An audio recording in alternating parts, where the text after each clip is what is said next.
It's gone well. John he's built for this. Since I've gotten back on staff since 2018, he's been a guy. You didn't know at the time. You knew he was going to be a head coach. You didn't know it would be this would be this would be it. But he's done an incredible job. He's taken it up another level. And he really cares about this program. But every day, he's been present, been organized. And he's been a great leader, great leader so far, and I expect that to continue. But I mean, he's going to do a great job, man. So, I'm surprised, but not surprised. Can you talk about Jay Lipkis and what he brings to the program? Yeah, when we hired Jay, from Kentucky, you know what I'm saying? He had that Kentucky polo on just last week, But he's like Coach Scheyer stated, he's been around for a young guy. He's been around, Florida, playing at Florida, then Texas, transferring. He's worked under Coach Barnes, who's an unbelievable coach. Shaka, Coach Smart, who's an unbelievable coach. Then Cal, Hall of Fame coach as well. And so he's been there, man. He's been around, been at some great programs. So when you hire a coaching staff, and I know this from my experience, it's all about fit. That's the most important thing. You can have a bunch of talented coaches in a room, but if they don't fit, it's not going to work. And your players, they're going to feed off that, and they're going to recognize that. With Jay, he slides right in, man. He slides right in, and he fits. He's going to bring great value to our program. So we're lucky to have him. We're lucky to have him. And the second question I asked John, him coming from outside of the Duke family, presumably he'll be bringing some fresh perspectives. I assume that's something you're looking forward to, something you're embracing. But that's the most important thing that we want. I thought it helped me coming back. The fact that I was able to coach in the D League, be at Marquette for 4 years, and so you coming into it. When I came back and I'm in meetings, I'm talking, just from my perspective and just not one perspective, which you can get into sometimes. He's going to bring a different perspective, and we want to learn. We're still learning as a young staff. We're still learning, and so different sometimes can be really good, and he has that perspective. And like I said, he brings great value. Former player, he's a good player. Small, short. But he's going to bring great value working with our guards. He could do it all, and so I think we got a staff. We got a staff. They could do it all. That he can recruit, X and O, on the floor, and so now you get guys who can do everything. Some staffs that guy's just a recruiter. We don't have that. We have a staff that's really versatile. You talked about differences. NIL's different now. Austin's different now. It's changed the last month. How do you navigate that when you're talking to families or kids, transfer or incoming freshmen? Is it like, well, I'll talk about this right now. It's probably gonna change next week. So. Yeah. Well, what we try to talk to in the recruiting process is our brand. Our brand stands alone, and so. With these kids, we try to be honest with you. If you NIL is important, and we know that, and how to navigate it. It's a learning curve with everyone around. But we sell our brand, and we'll have we'll have a foundation, NIL foundation in place as it moves along. But our brand is everything, and so we sell that first, and then along with that, when we get the final look at everything, and that'll be later. The one thing with NIL, you don't want to rush it. You just don't want to put everything out there. So you take Paulo, for instance. He had a couple of NIL deals, but the way he did his deals, it was well done. I still don't know how much he made, right? And so he made a ton of money, but it was done the right way. And so we want to do things with NIL, and everything we do, we want to do it the right way. That's why we're going to take our time and make sure the plan that we have in place is a great plan, but we sell our brand. Sell our brand. About the learning process that comes through this new staff. I'm curious to know from your perspective, what are you learning about the new responsibilities that come with having an associate with your title? Yeah, it's just it's more. He may ask me more questions. I might have to talk first more. I guess when you associate here, but the one thing again with our staff, like everybody has great ideas. Like Coach Scheyer talked about Scheyer, like he's been a head coach, he's been an assistant at big time spots. Like his value and what he brings, and so like we have a staff. I don't know everything, and so if Schreier or Jay or Amile have something to say, like I'm like, man, that's something better than I thought of, and so we're gonna go with it. No egos, but like, look, I try to stay even keel. I think my thing, because he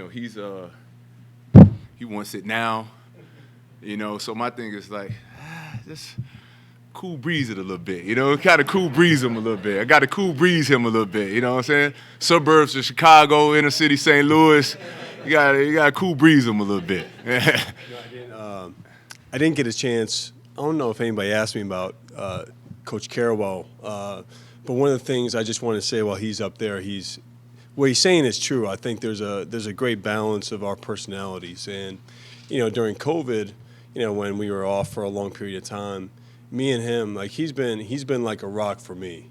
He's I can't even say all the times throughout where we go on walks. We go on walks every single day.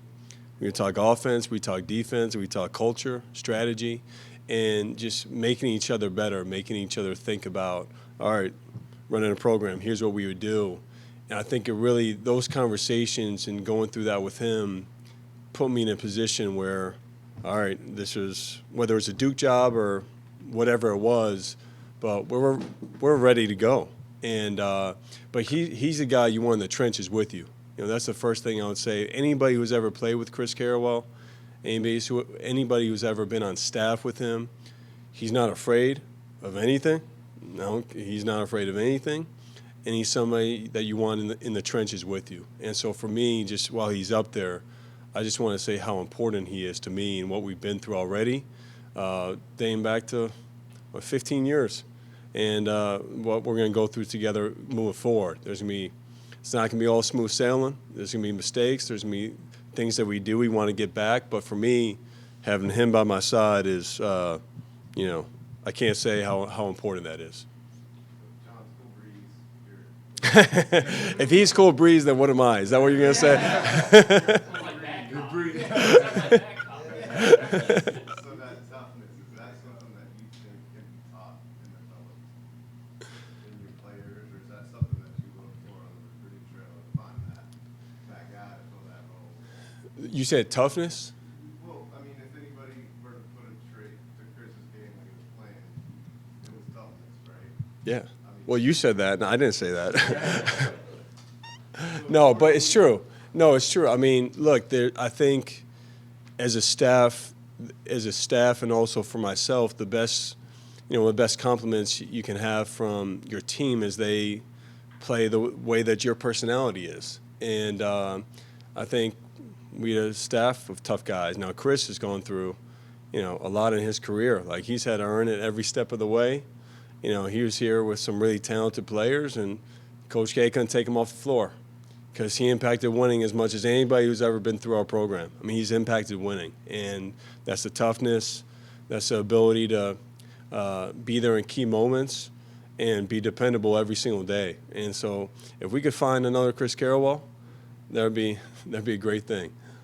Chris, when you've been here for the last 11 months through this whole transition, what has it been like to be here from then to seeing it all the way through now and sitting alongside John in this position? It's a pretty big change for the program, obviously. Yeah, it is, but it's been special. It's been a special journey. When we we found out he was getting the job.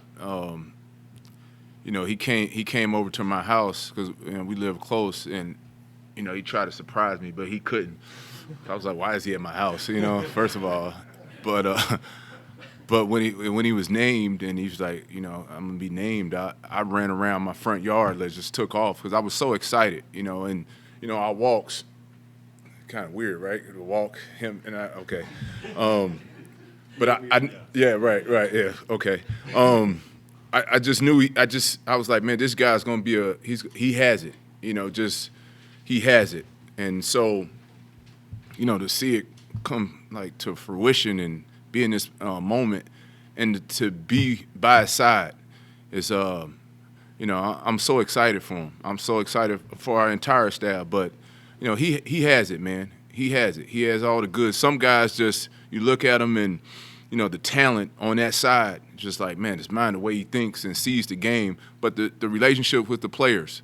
He stays in contact with a lot of our former players, and he keeps those relationships. So, when you're thinking about a guy to lead a program and be the face of a program, which we know he's filling big shoes. We know that. I mean, but nobody's gonna fill those shoes. I try to tell him and be you, and if he bees him, we'll have great success.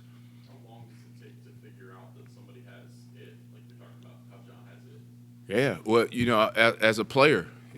as a player, was not the most athletic, of course, but he had, right? But he had great size at the point guard position, and one of the things that stuck out to me, his senior year, he had an unbelievable senior year. Of course, with the national championship, he was an All-American, but he would take the younger guys, like we're practicing in the K Center. And, we're going through plays, and, when you're a freshman or you're a young guy, it's kind of hard to learn. He would take those guys to the side court and walk them through the plays and, okay, make sure everybody is in their position. And so I was like, man, for, seniors, they big time. They don't really have time for the young guys. I mean, for the most part. But that leadership right there, not just aside from the basketball playing, he just had that leadership quality. And so, you fast forward it, and it's been consistent. It's remained the same. And then you see him on the other side of the ball doing the same things. I mean, you just, you knew it. You just knew it. Chris, you had mentioned when he was named last year that one of the things you thought that made him such a great candidate was the X's and O's knowledge. Obviously, you guys don't know what the roster looks like totally yet, but how do you sort of see him putting that imprint onto the program, maybe incorporating some new ideas, new principles, new strategies? Yeah, no, it was that was it. I mean, amongst other things, but it's a Coach did it his way, and his way was really successful. And so, we're gonna build off that. But Coach Scheyer, he'll watch a game and say we had a scrimmage and he had the white team or I had the blue team. He could draw something up that he'd be like, man, that was a cool wrinkle right there. And so now you're going to get to see that on a full-time basis. Now let it be known, this coaching is just not about X's and O's.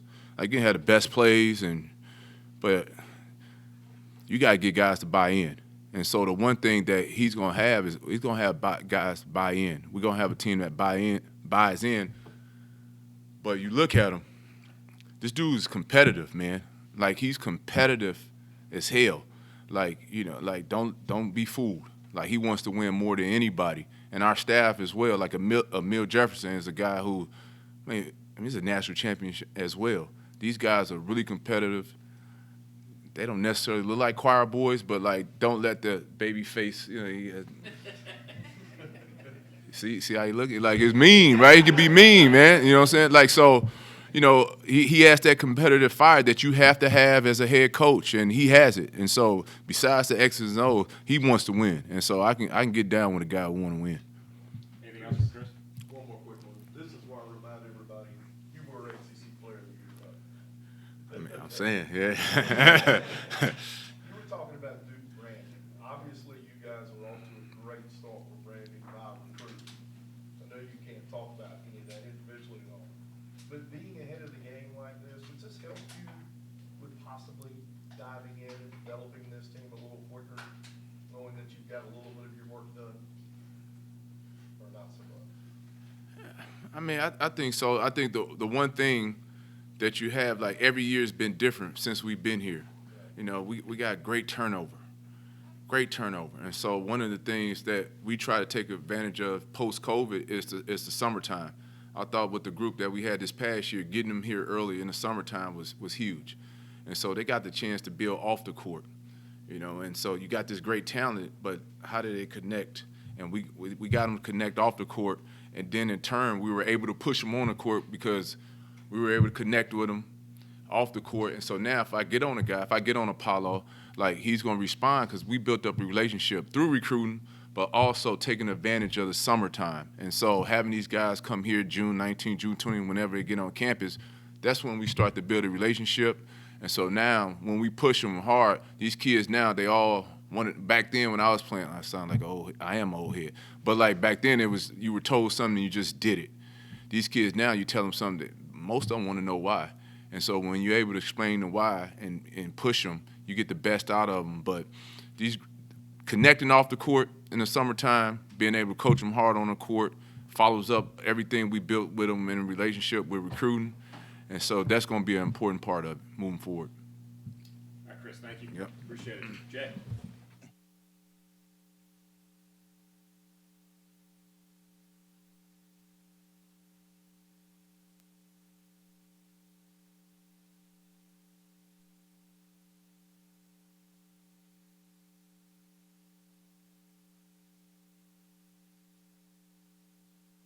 With Jay, if that's all right, before he goes.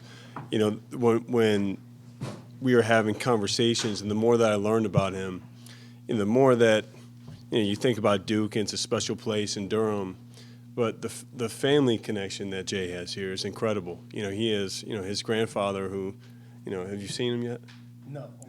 Today is, I mean, who's 101 years old, by the way. You know, has done more, you know, for the city of Durham, and you know, was president of Scheyer University, an incredible man. He has 60 cousins here, or 70 cousins. I don't know the exact, you know, track of it, but you know, he is Durham. Like this is home for him. And so the fact that you add in who he is as a coach, who he is as a person, but the fact of, you know, what Durham means to him and being back here, you know, I just think it's so special. So I just, you know, you're asking questions, but I just can't tell you how excited I am to have this guy with us.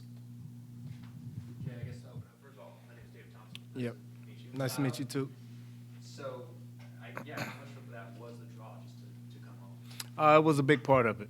I mean, it was kind of like the cherry on top. You know, the opportunity to be at Duke and be with Coach Scheyer and the rest of the staff was really my main reason for doing it. But then throwing in the family part and being able to be around them, because I haven't been with how hectic my schedule is and just being all over the place. So it was something I really wanted to do and really wanted to be a part of, is really just reconnecting with my family, and then having a family of my own, just bringing them around my family and bringing everybody together was a big part of it.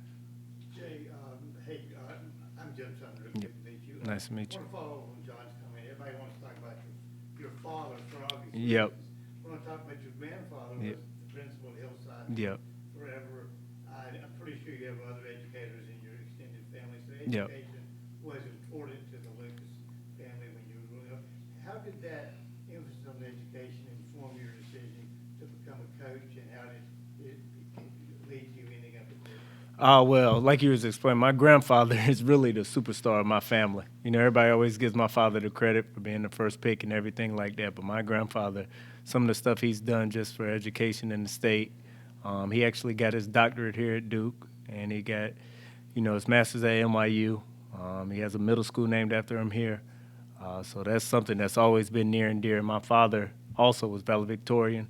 You know, he held a 4.0 in college, you know, all 3 years he was there. So it's something that is really important. And when you, speaking of higher education universities, it doesn't get any better than Duke. And that played a factor to it too, just being around. You kind of gets, hopefully it rubs off on me, and, you know, some of the things that are established here and have been established here, I just hope to soak in, but it was a big part. Do you feel like being a coach is being an educator? Yes, absolutely, absolutely. Because you know, a big thing about being a coach, everybody wants to put it on just being about basketball, but it's really about the whole person. So whatever student athlete leads, I need to be there for them. Whether it is basketball, helping with school, helping with life problems, or whatever comes up, I have to be a part of that too. So that's a big part of it. So it's more of a life educator. Aaron Beard with the AP. What is it you like about recruiting? Obviously, that's something that people really connect with you as an assistant coach. What is it about recruiting that you like and you think you do well? Well, I think it's something that's made Duke successful. You have people who've always been a part of the staff who have played here.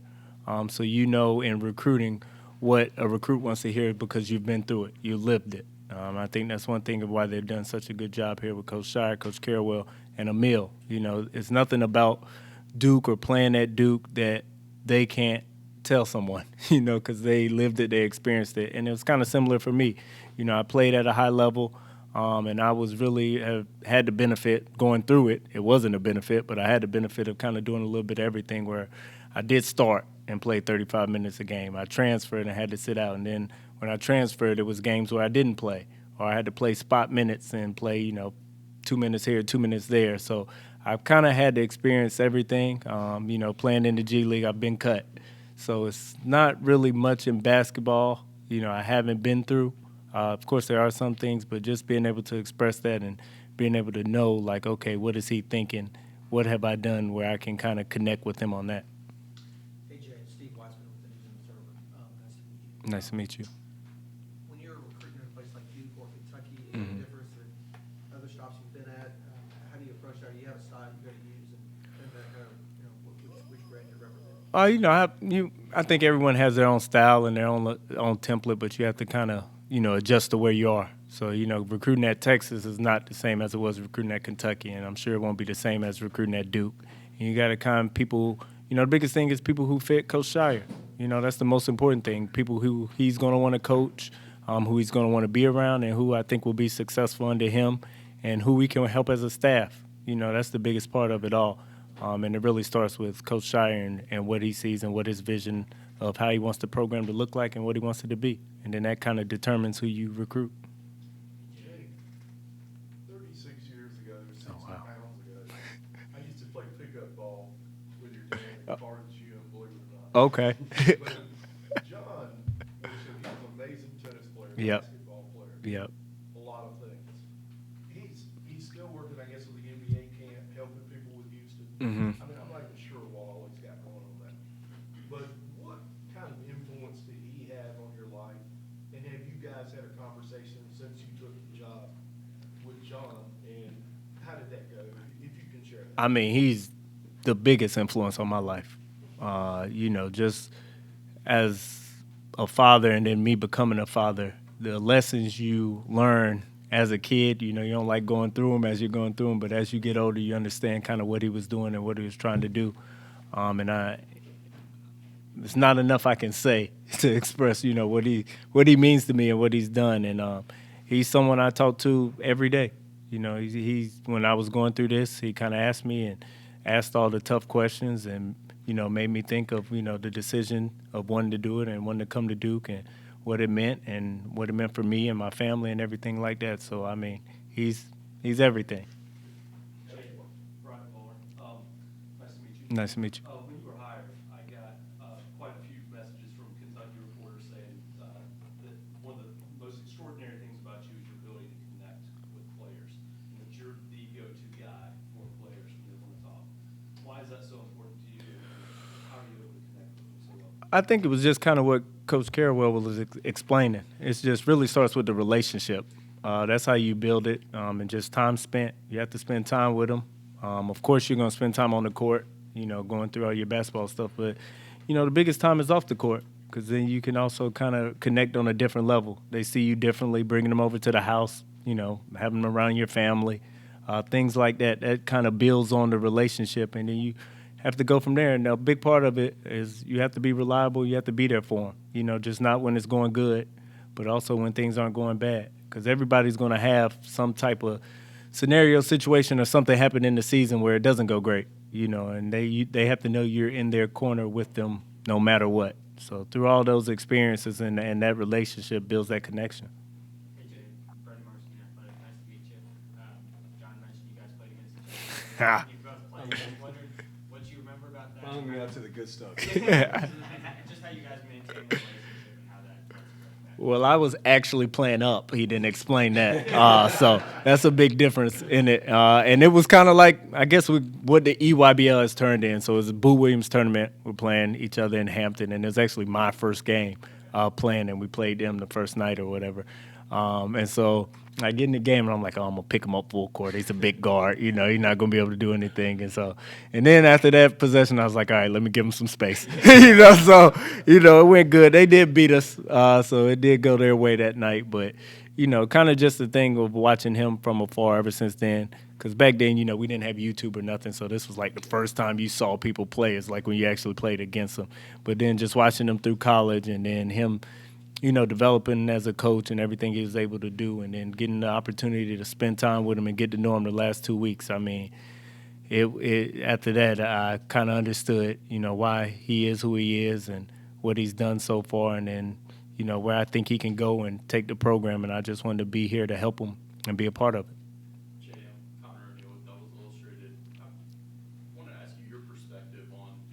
Going outside the family, so to speak, for the first time in decades to hire an assistant coach. Was that something that you were aware of before they reached out to you, or did you kind of have to get educated along the process? Well, I think, like you were saying, the outside perspective is that it's never happened, so you didn't think, it was going to happen. And I think it's just a testament to Coach Scheyer and what he's trying to do and where he's trying to continue to grow the program.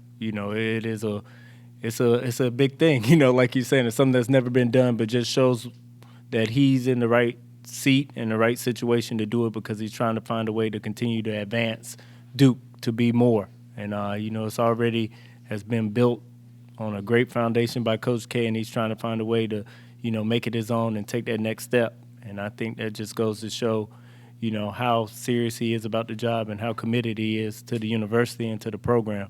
So, when he was willing to do that, it kind of made even more sense, you know what I mean? Because, he's thinking the right way, and he's not afraid of rocking the boat a little bit to go with his vision and what he sees. One or two more for Jay. Jay, during the hiring process, did you get sort of a sense of what makes John such a good recruiter as he was kind of recruiting you for this job? Absolutely. And it's really just he's genuine. He is who he is. It's not like, when you're recruiting and you've recruited against people and other coaches and stuff, you can kind of get a sense for who they are and, how they recruit and what type of, person they are. And then getting to know him, and kind of recruited against each other, but not really, but kind of. But you understand why he's had so much success in recruiting and why it's continued now that he's taken over. And, there was not any drop-off or anything, because, there is a new head coach and people may be questioning what's going to happen and what Duke's look like. But, it's just an understanding of who he is and him being himself and being authentic. And I think that's what makes, people attract to people, you know what I mean? So if real when you see it. And I felt that way when we first started talking and being around each other. Chris Lee from WRL here locally. I wanted to ask you about just the family connection, but also, do you have any memories from when you were a kid, maybe visiting family and things that you've done around Durham or things like that you're excited maybe to reconnect with or show your kids or things like that? Yeah, I think everything you just expressed is kind of what I'm excited about. Just my son having the ability to play with his cousins and be around them like I did when we used to come visit in the summers. Just going and seeing, everybody I grew up with, and just being around them more and connecting with them. And then, my grandfather's house is close to campus, and my father would always come play tennis on Duke's campus. So we've always kind of been around and been close and been a part of just the city, but also Duke in general too, just being close. So this is something that, when everything just aligned up, it just felt too good not to do and not to be a part of. There you go. Yeah, having played against John admittedly a long time ago, and then recruited sort of against him, Mm-hmm. what's the through line? What's consistent as player and coach? Competitor. And I think it goes into recruiting just like it goes into playing. And it's the same thing with Amile, and the same thing with Coach Carrawell. When you played, you have to continue to find a way to be competitive. You know what I mean?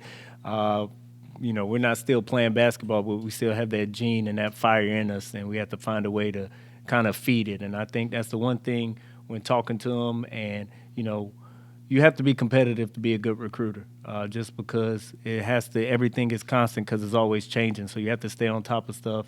You got to kind of know what's going on, and you ultimately have to want to win. And I think that's the one thing that, you see in Coach Scheyer and his success as playing, but also his success in coaching so far. And now he's taking the next step into being a head coach. And, my thing, when talking to him was just, it's a lot of stuff he's going to have to take off his plate that he's not going to be able to do now being in a different chair, that he made him a successful assistant coach. And some of those things, I told him I would kind of help him as much as I can and help the staff with whatever they need me to do. I mean, Duke has been great. Duke will continue to be great, and I'm just here to help, if I can, enhance it. I'm not here to change anything. I'm just happy to be a part of it. All right, Jay, appreciate your time. Yep, thank you. Assistant coach.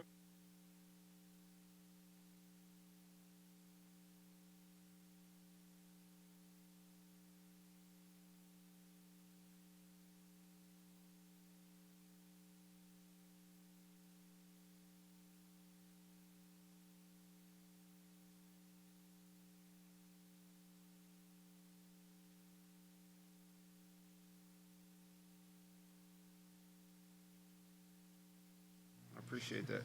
Would you deserve that? I don't know. Thank you. We share a birthday. Oh, really? That's what I did. Okay. It's a good day. We have the same birthday, yeah. It's I want a- to ask you about, I think one of your new position, one of the major new responsibilities is off-campus recruiting. What's the learning curve like on that? What's it take? We talk about recruiting with everybody. What's it take to be a good recruiter? What are you learning about that? Yeah, I think the biggest thing in recruiting is building relationships. And, for me, it's just about being myself, telling my story, and then leaning on these guys.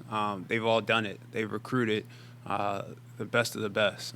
So asking a lot of questions, listening to Coach Scheyer, Coach Carrawell, now Jay, learning from them. And then, taking bits and pieces from that. And then, like I said, being myself, telling my story, and relating, being able to relate to, the high school kids, the high school level. The landscape has changed a little bit, but not much. And it's kind of cool going on these recruiting trips now and seeing the people that used to recruit me or the people that I used to play against. I mean, the thing about, this basketball world is it's really small. And, there's not a lot of attrition, especially at the high school level. Like, the same people that I saw when I was 15, 16, I'm seeing them now at 28. And, they may look a little different. We may look a little different, gain a little weight, lose a little weight, whatever it is. But,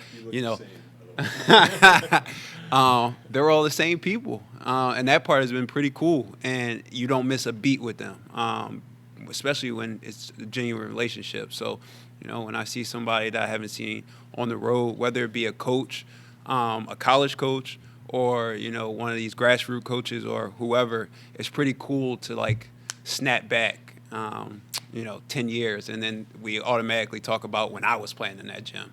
So it's all about relationships, I think.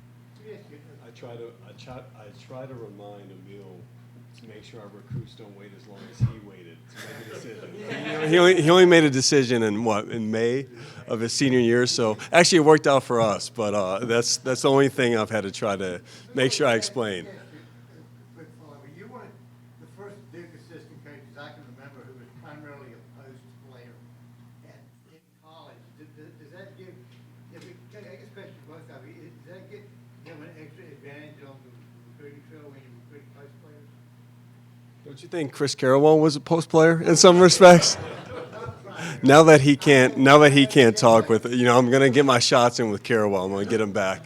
But no, I think it does bring the versatility, right? The fact that he's played it, he's done it at the highest level you could possibly go. So you can add in. But for me, it's I don't think there's a better person. We have some great bigs coming in, and the game has changed. So when you say post players, they're hardly just playing in the post now. There's a lot more to it. He was really a guard in the position of a 5. I mean, when we had his senior year, the team of Jason Tatum and Luke Kennard and Grayson Allen and Matt Jones and these guys, he was the 5, but he could handle and put the ball on the floor, and that's what you see now with modern fives. So I think there's really not a better person you could work with, to me, in the country than him, because he's done it, but also because he can teach it. And I think there's great value from my perspective with that.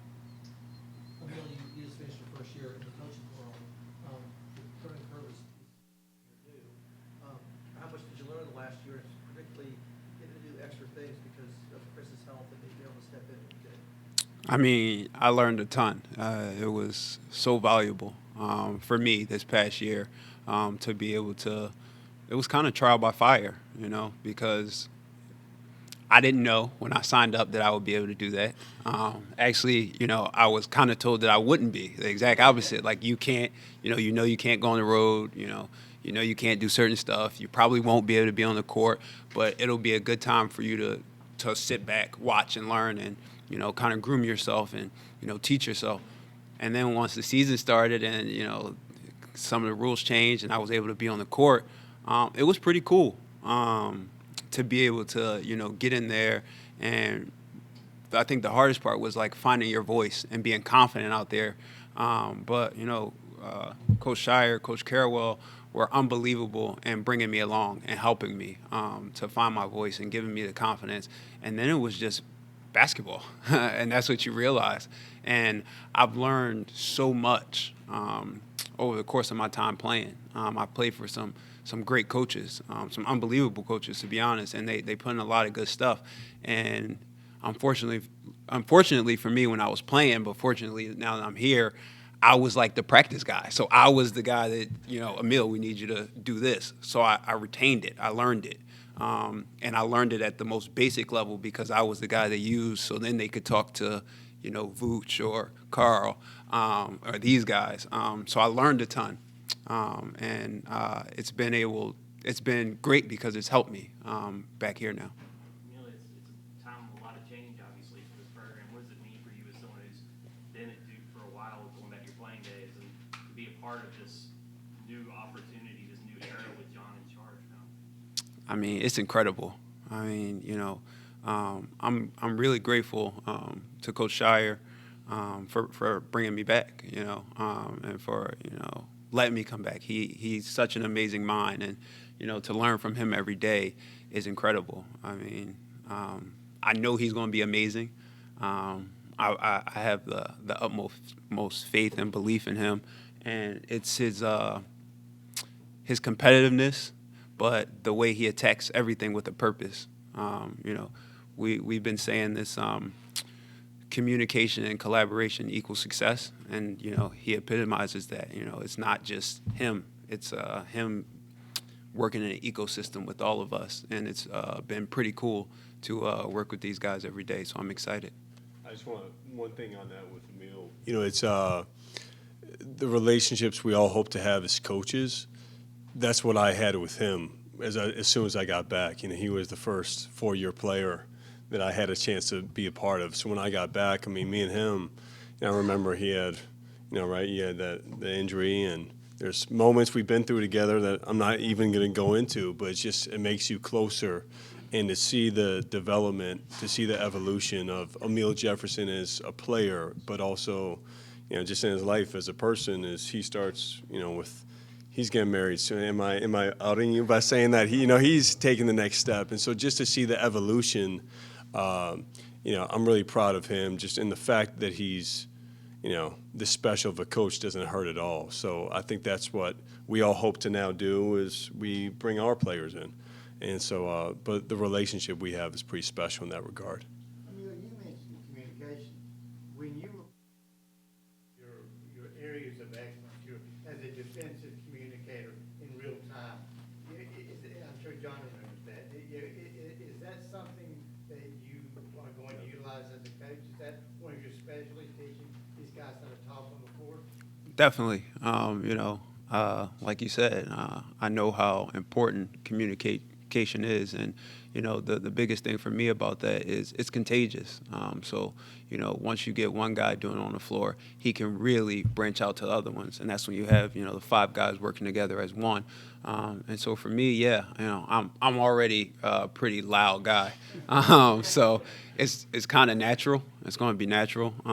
And I'm really, you know, glad that I got this past year to kind of find that voice and be confident in doing that. But you're teaching a bunch of incoming freshmen, so it's important for you to get that message out early and often, I say.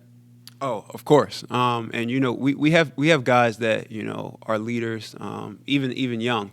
But bringing them along, you know, is going to be great, and getting them to use their voice, instilling the same confidence that was instilled in me, is going to be fun. You know, it's fun teaching, and you know, to be a good teacher, you have to be a great learner, and so, you know, I've learned a ton, and I'm excited to kind of share my wisdom, my words, everything I have, you know, with all our guys.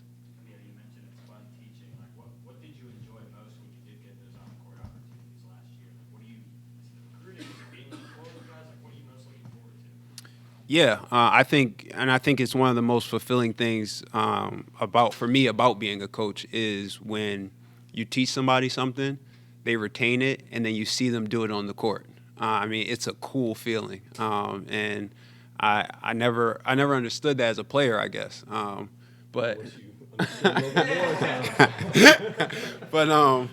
it's pretty cool when you put some time and effort into something, and somebody, you know, takes it, and you see them. It makes you not only, you know, them better, but the team better. And so I'm finding fulfillment in those kind of things. So I think that's the biggest thing for me. It makes me happy to be able to teach and see guys learn it. You just said fulfillment. I'm gonna take you back to that May night. I think it's around 6 or 7 o'clock. Came down to Duke and NC State. Your decision. Nobody can probably say with more certainty how great a choice that was for you and how it's led to this moment. Can you just elaborate on that a little bit? Did you ever have in your wildest dreams think that everything would transpire like that and that you would be such a big part of Duke? Nah, not at all. I mean, you know, I had great people around me, especially my father, and he had great wisdom, and he knew that I was making a life choice, and that's what, you know, Duke is. It's not, you know, a short term, 8 months, 4 years. It's forever, and when the coaches tell you that, sometimes it's hard as a 17, 16-year-old to understand that, but your parents do. And I was lucky enough that my dad did. And so, you know, it was a family decision. I didn't make it by myself, but he knew that that Duke would be with me for life. And so for it to come full circle kind of now, I mean, it's not even done yet, but so quickly, I'm back home. And so it feels great. And that's, you know, that's the biggest thing about, you know, this school.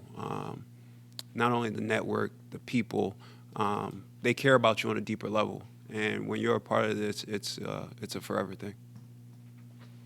Speaking of the forever thing, I'm curious to know, you being a part of Duke and the brotherhood, playing for this team, winning a national championship. When did you make the decision that, you were going to coach beyond your playing career, and you knew like this would be a great opportunity here in Duke to make that dream come true? Yeah, so, you know, when I was playing, I didn't know what I was going to do next. And to be honest, I was, you know, playing well and, you know, doing good and, you know, fine. And when Coach Scheyer, you know, kind of asked me to come back, it was like, I don't know, like a light switch came on, and I started thinking about, you know, life after basketball. I never really did that. I would prepare, and I would do, you know, summer internships and do things through the NBA where you could, you know, get a feel for different kind of things. And I did everything from fashion to like business. I went up to New York, Goldman Sachs and things like that. So I was just, you know, dabbling. But, you know, this place is so special.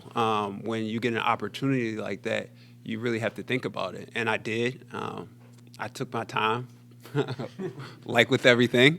I'm a big due diligence guy. And, you know, I came down and visited. I got to spend time with the guys. And once you're here, once you're here, it brings back all the feels. And to have a group, I remember the first day I came back, I said, wow, this team reminds me of the 2015 team. They're special. I knew it. Right away. And I wanted to be a part of it. I wanted to help them. I wanted to help bring them along. And, yeah, it was home. And so to pivot probably, a little earlier than I thought, yeah. But, glad I did. Are there any aspirations, outside of this, like beyond, like where do you want to take this opportunity? For me right now, it's just about learning. I think one of the biggest things, and I probably am still in this from Coach Scheyer, just being around him, is how curious he is. I think he understands that, curiosity is a great teacher, and being curious really can take you places. It opens doors. And he's that way on and off the court. And I really do admire that about him, and I've instilled that in myself. So right now I'm just learning as much as I can, taking it all in, working hard, and, trying to be the best I can be every day for our team. All right, Amile, thank you. Yep.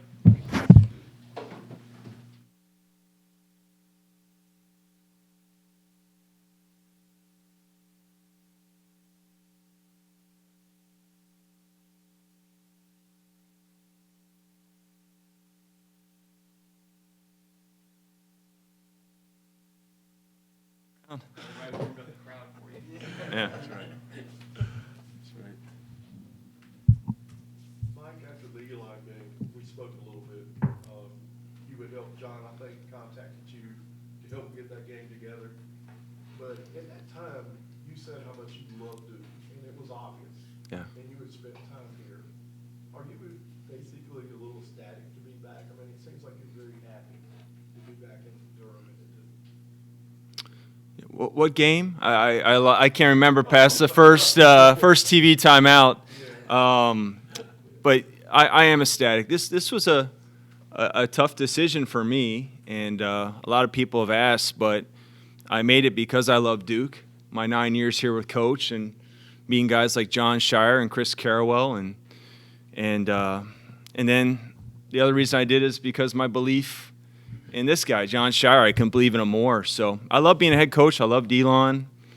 We had a healthy program. We had our best group coming back, but it's just hard to say no. And a lot of people said, hey, you could do this later. No, I don't think you can do this later. There's only one window of opportunity to do this with a guy you really believe in at a place that you love and is so special to you. So. Mike, Aaron Beard with the AP. Yeah. How do you envision sort of helping John as a first-time head coach with your experience and sort of being, whether it's everything from time management to recruiting to strategy? What do you sort of see as your role in that regard? Whatever he needs. I think John knows from dating back in 2006. I love to work. I have a lot of pride in everything I do, and whatever he needs, whatever Chris Carrawell needs, and Jay and Amile, that's why I'm here. When I was a head coach for those 3 years, I never felt like I got stressed. Game days are tough, and part of the reason I didn't get stressed because I was an ops guy for 9 years. You had your hand in everything, right? And you're having to adapt. You learn the ability to adapt working for Coach K, and I'm sure of Coach Scheyer in a really big way, and it helps you. It makes you better. So I'm just going to be here for him, and whatever he needs, I'm here for him. But I've been lucky to have a lot of great experience, and I really commend John for looking at someone like Jay and me that obviously I have some Duke roots, but I bring in some different experiences, and he's going to make the right decision. I remember, the only time I ever got media requests at Elon is when there was Duke news, and I remember them, doing that right away with me. I said, hey, there's John Scheyer's as impressive a guy I've ever been around, and I've been some incredible places too. He's matured beyond his years. Age is just a number. If you look at our staff, I'm getting old. I can write a book about it. All right, but pretty much whatever he and the staff needs, I'm here for it. I'm just excited to be back. Mike, are you involved in formulating the NIL policy? I'm sorry? Are you involved in formulating schools' NIL policy? No.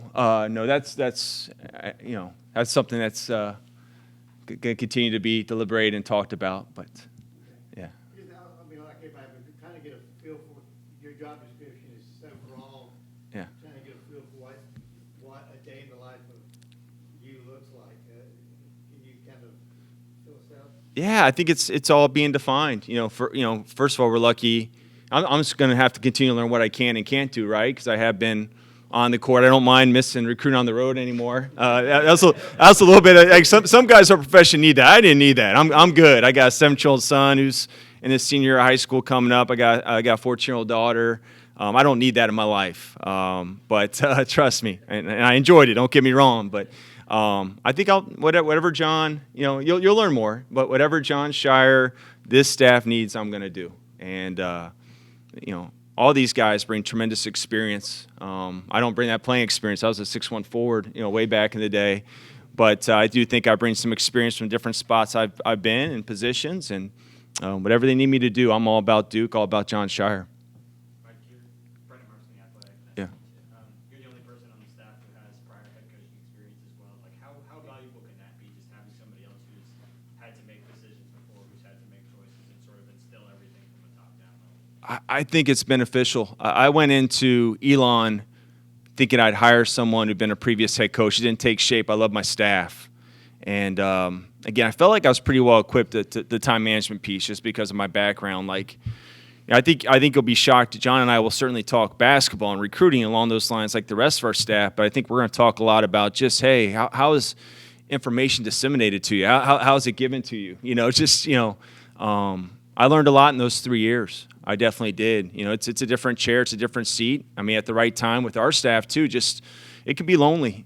It can be, he's got a great family, a great wife. He's had another child. We got a tremendous staff. Like he said, we'll put our staff up against anybody's. But, I've sat in that chair, and you got to be conscious of what he's going through in that chair. And I think I'll bring perspective there. Mike, what are some of the things you did learn being at Elon for those 3 years, and that maybe you didn't anticipate being a head coach for the first time that you can help coach John Scheyer out? Yeah, just time management. Never getting too high, never getting too low. Which he's a sincere, genuine guy, but he's a competitor, right? So as we continue to build this program, and nothing's going to be perfect, just embrace that.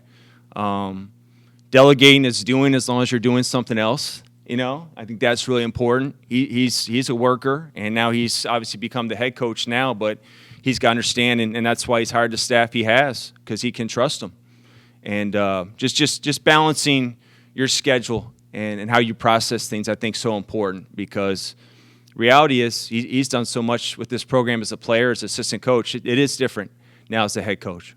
Mike, what was this role, right, for you not being an accountable coach after being a head coach, going to being a non-accountable coach? It was tough, but like I said already, it was my love for Duke. John and I were talking a little bit, was brewing, and to be honest, when we went to, my son and I, you'll learn is my guy, although he's about to go off to college in a year. Like, we went to Greenville for the first 2 rounds of the NCAA tournament, and I knew John and I were talking enough, but he's immersed in the season, right? Like, we're not talking at that level. And we went to Greenville, and I saw so many of the people that are still here that I know and love. I saw March Madness, and my son was like, "Dad, you're not going to do this? Are you kidding me?" So I was close to 100%. He made me 100%, but it's my love for Duke, my belief in John Scheyer, and just window of opportunity to help him any way I can, making this step and with these guys. Yeah, can you address that a little bit? I'm sorry, can you give us a little background on that too? And why you picked him for this role? Yeah, it's you don't look, being able to bring Mike back here. There's nobody out there that fills what he can do. He has the amazing institutional knowledge of Duke. He knows me. There's a trust level that me and him have already had that goes back literally, 16 years, and then you add in the fact he's a great coach. He's been, like I said, Big Ten, Big East, Pac-12, and being a head coach, the value of that experience, and then the experience of coaching, knowing me, knowing Duke. Besides that, it was an absolute no-brainer for me. There are decisions, there are tough decisions that I'll have to make, and have already had to make being at Duke and being the head coach, but that wasn't one of them. That was a no-brainer for me. And just already, you were asking about what he does. He does everything for us. You don't have to worry about his plate being full. He is he brings a ton of value in so many different areas. It's been a lot of fun working together already. Do ask who out first. Well, look, for us, we've been in touch for a long time because of our relationship and friendship. So it's not like it was, I would like to think it was just, I can tell you I was interested in it from the beginning, that I was thinking of him. So anyway, is that fair to say? Absolutely. Yeah. John, to follow up on that, like, in terms of Mike mentioned, not having somebody on his staff when he first started out as a head coach, like, how imperative was it for you to have somebody who had been in that chair before, obviously, the rest of the staff? Yeah, I mean, I think just like you're putting together a team, the staff, the balance each other out, it was important, but only if it was the right person. I think, I'm big on the fact that I've known everyone in the staff, for a long time. There's a trust level there that we all have. There's a chemistry. And so, with Mike, again, checking all those boxes, the head coaching thing is great, and I think there's a ton of value in that. But I think it's the fact that he checked every other box. But I know what I don't know, and having someone that has been through it before, that's incredibly important. John, when Coach K started here, he had Tom Rogers as the. Right. Does Mike feel a comfortable role to you that? Well, I don't know. I don't know that coach at that time what the intention was with hiring Colonel Rogers, but I can tell you for me, he's going to play an integral part in what we're doing, and the question's been asked, but I've talking to close friends and other guys who have gone through it before as a first-time head coach. I think all of them would say there's great value in that, and I've seen that already in the short time we've been together. John, when you hire someone like Mike, which you said has a lot of institutional knowledge, does it make it easier to make an outside hire like Jay? Yeah, I mean, probably, the fact that not just Mike, but, Chris and Amile, you're making that last hire in Jay's role with knowing the rest of the pieces. And, I just think Jay complimented all of us in what we're doing. Doesn't mean, it wasn't like I was looking for head coach, up and coming coach, and it was the best people we could get, and I really feel like we could not have done better.